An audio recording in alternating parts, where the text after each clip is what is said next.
Matius 6 ayat 13b.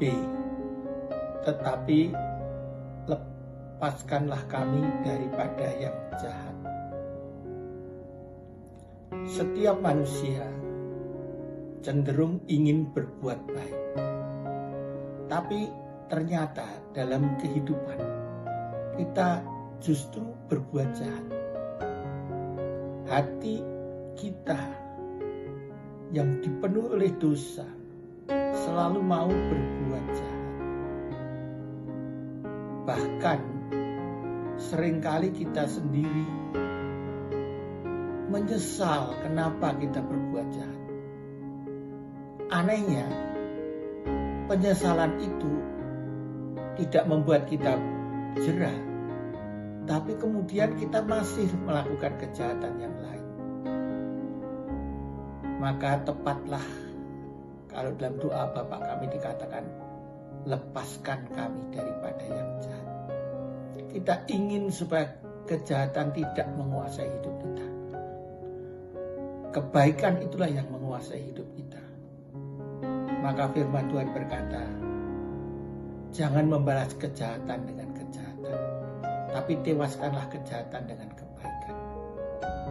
Jadi kebaikan itulah yang harus kita kerjakan supaya kita bisa melawan kejahatan.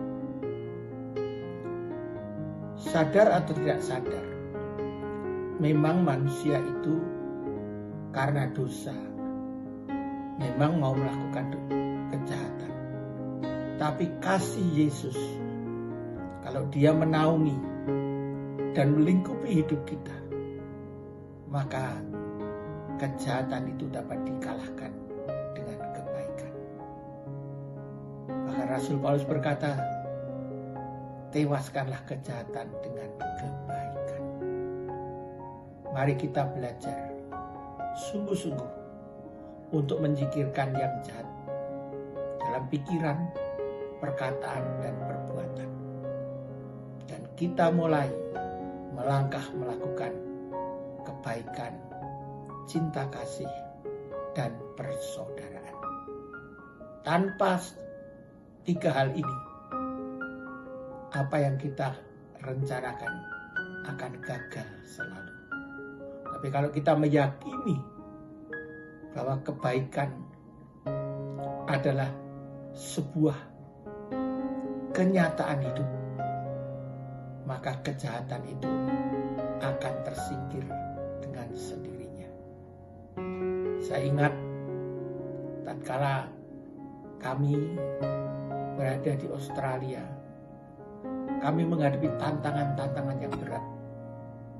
Bahkan istilah orang dunia, dijahati. Bahkan yang menjahati siapa? Hamba Tuhan.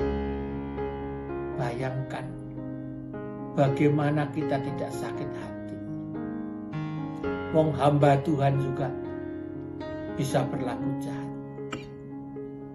Tetapi saya bersyukur firman Tuhan mengingatkan saya untuk mengampuni. Berat kalau kita dijahati lalu kita mengampuni.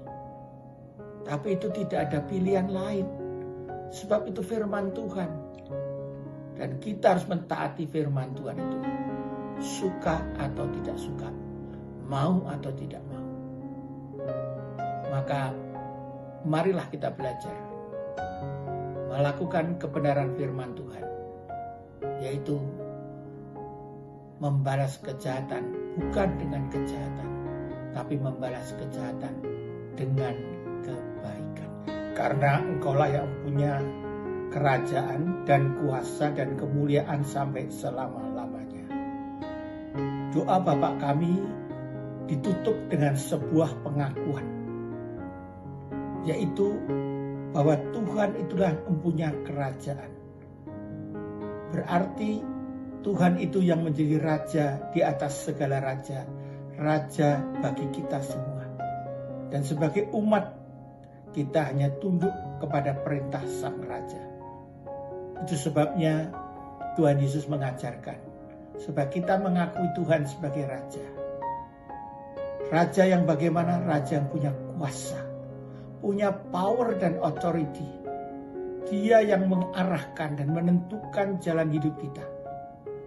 Sebab itu kuasa inilah yang Tuhan mau gunakan untuk menuntun kita kepada segala kebenaran. Kenapa? Karena kuasa itu akan menuntun kita untuk memuliakan Tuhan. Bukan memuliakan diri sendiri. Tuhan yang kita muliakan. Tuhan adalah segala-galanya dalam hidup kita. Maka doa Bapa kami ini memiliki satu langkah yang luar biasa, yaitu pengakuan yang kuat dari Tuhan Yesus bahwa Tuhan itu adalah Raja yang berkuasa dan Raja yang memerintah, sehingga segala sesuatu akan mendatangkan kemuliaan bagi namanya, kini, di sini, esok, dan selamanya. Amin.